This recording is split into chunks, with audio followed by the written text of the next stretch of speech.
Hello friends, welcome है आपका हमारे YouTube channel knowledge with Alok Singh Rajput में। कर्मचारियों और पेंशनर्स के लिए सैलरी, पेंशन, डीए, डीआर से रिलेटेड दिन भर की 5 बड़ी खबरें लेके आया हूँ, जिसमें डियरनेस अलाउंसेस यानी महंगाई भत्ते और महंगाई राहत की 2 बड़ी खबरें हैं। साथ ही साथ बाकी जो है सभी कर्मचारियों और पेंशनर्स के लिए बहुत इंपॉर्टेंट ये वीडियो है। पूरे वीडियो को लास्ट तक देखिएगा, बने रहिए हमारे साथ इस वीडियो में लास्ट तक।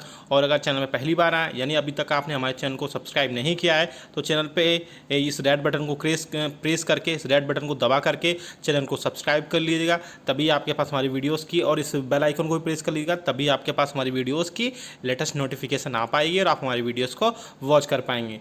और इसके अलावा हम बता दें, आप हमारे चैनल पर central government employees, state government employees, pensioners, family pensioners, defence, सैनिक, रेलवे सभी टाइप के कर्मचारियों के लिए न्यूज़ और इन्फॉर्मेशन लाते रहते हैं। इसे चैनल को सब्सक्राइब करके बेल आइकन को जरूर प्रेस कर लीजिए। चलिए, पहली न्यूज़ आ रही है महंगाई भत्ते से रिलेटेड आ रही है।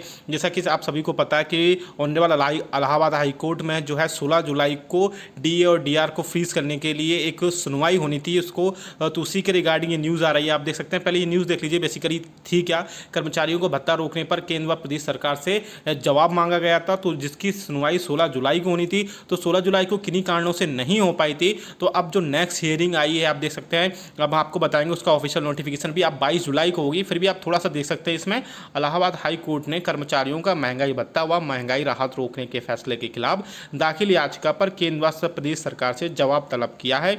न्यायमूर्ति जे मुनीर ने अनिल व सुरेंद्र राही की याचिका पर यह आदेश दिया।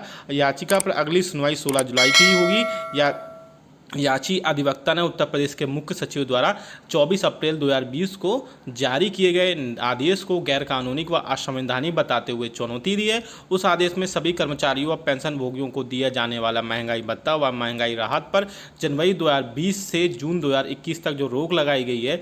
शासन का कहना है कि कोविड-19 से उत्पन्न वित्तीय संकट के चलते सभी सरकारी कर्मचारियों, शिक्षण संस्थाओं व शहरी निकायों व पेंशन भोगियों के अनुमान्य महंगाई भत्ते व महंगाई राहत की किस्तों का भुगतान नहीं किया जाएगा।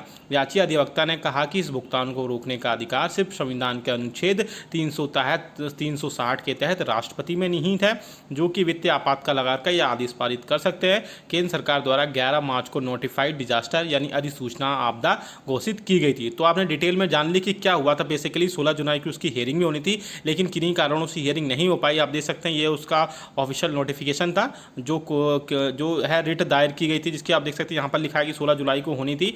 लेकिन आप देख सकते हैं, अब आपके यहाँ पर ये सारी चीज़ें इसमें जिन्होंने केस को फाइल किया था, इसलिए आप देख सकते हैं यहाँ पर अब ये जो केस की सुनवाई होनी है, आप देख सकते हैं हियरिंग होनी है 17 अगस्त को होनी है। आप देख सकते हैं इस नोटिफिकेशन में। तो अपडेट जो भी आएगी आपको अपडेट करते रहेंगे, क्योंकि बहुत सारे कर्मचारी और पेंशनर्स पूछ रहे थे कि ऑनरेबल इलाहाबाद हाई कोर्ट में जो केस जो रिट फाइल की गई थी उसका क्या हुआ। तो हम बताते हैं, उसकी जो 17 अगस्त उसकी डेट दी गई है नेक्स्ट, पहले 16 जुलाई थी। चलिए दूसरी न्यूज़ की तरफ लेके चलते हैं।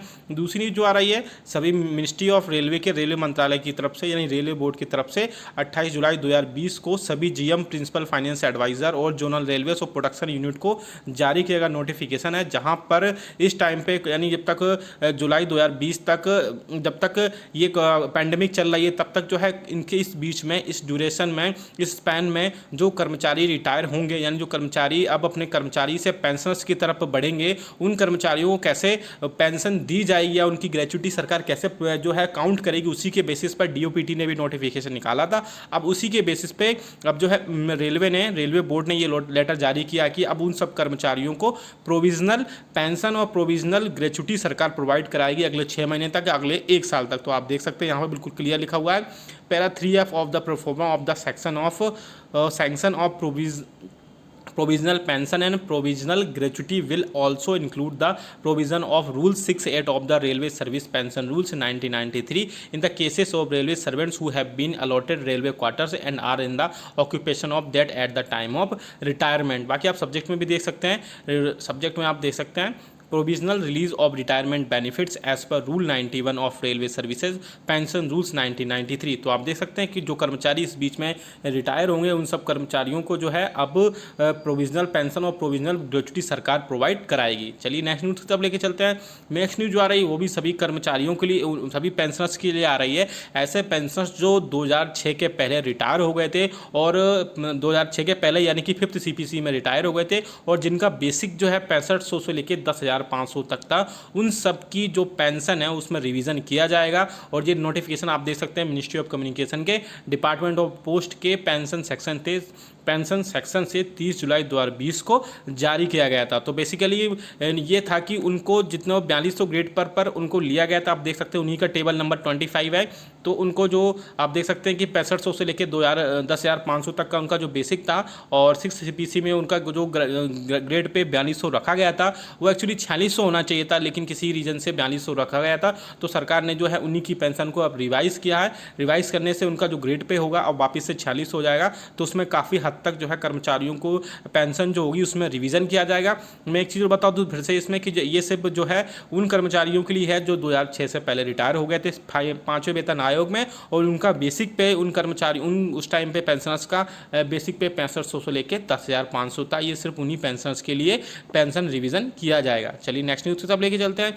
नेक्स्ट न्यूज़ जा रही है केंद्रीय कर्मचारियों के सेंट्रल गवर्नमेंट एम्प्लॉइज़ के लिए आ रही है, जहां पर केंद्र सरकार ने सेंट्रल गवर्नमेंट के ऐसे कर्मचारियों पर राहत प्रदान की है जो या तो छुट्टी पर थे या आधिकारिक दौरे पर थे, और कोरोना वायरस लॉकडाउन के कारण उपलब्ध पब्लिक ट्रांसपोर्ट उपलब्ध नहीं होने की वजह से ऑफिस नहीं पहुंच पाए थे। कार्मिक मंत्रालय ने ऐसे कर्मचारियों के लिए नियम में ढील दी है। सरकार की तरफ से यह घोषणा तब की गई थी जब विधिवत अनुमानित लेकर छुट्टी पर गए कई कर्मचारियों ने यात्रा प्रतिबंध की वजह से ऑफिस नहीं पहुंच पाने के बारे में पूछताछ की थी। केंद्र सरकार ने उन कर्मचारियों के नियमों में ढील देने का फैसला किया जो या तो छुट्टी पर थे या आधिकारिक तौर पर थे, और कोरोना वायरस लॉकडाउन की वजह से सार्वजनिक परिवहन नहीं मिल पाने की वजह से ऑफिस नहीं पहुंच पाए थे।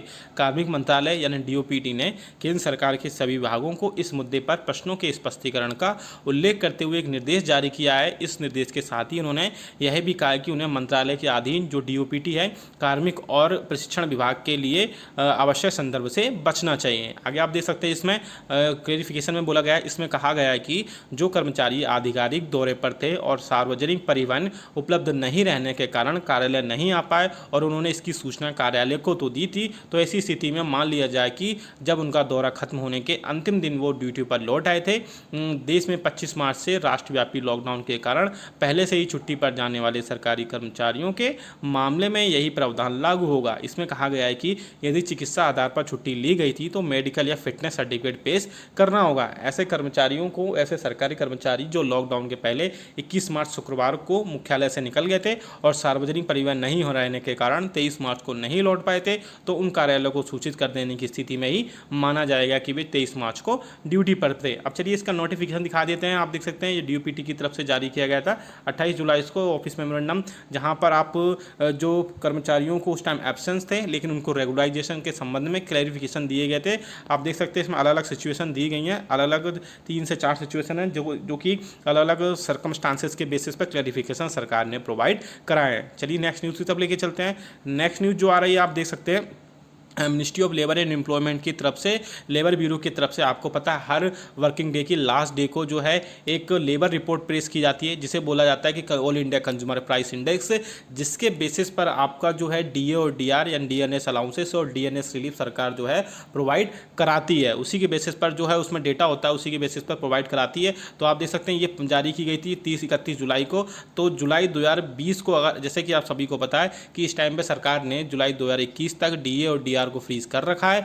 तो अब जो है अगर फ्रीज नहीं किया होता तो हम बता दें आपको कितना DNS अलाउंसेस प्रोवाइड सरकार करती है। आपको पता है कि मार्च 2020 में जो है आपको प्रोवाइड मिलने वाला था, नोटिफिकेशन आ गया था DA और DR का, जो कि 21% था। तो 21% से बढ़ने के बाद में आप देख लेते हैं कितने परसेंट जुलाई 2020 में होगा, जो कि आगे जब जुलाई 2021 आएगा 2021 आएगा तो उसमें ये भी ऐड होगा। तो आप देख लीजिए इसमें 2 पॉइंट्स बढ़े हैं, यानी कि 332 अंक के साथ में आप देख लेते हैं कितना परसेंट DA और DR सरकार प्रोवाइड कराएगी।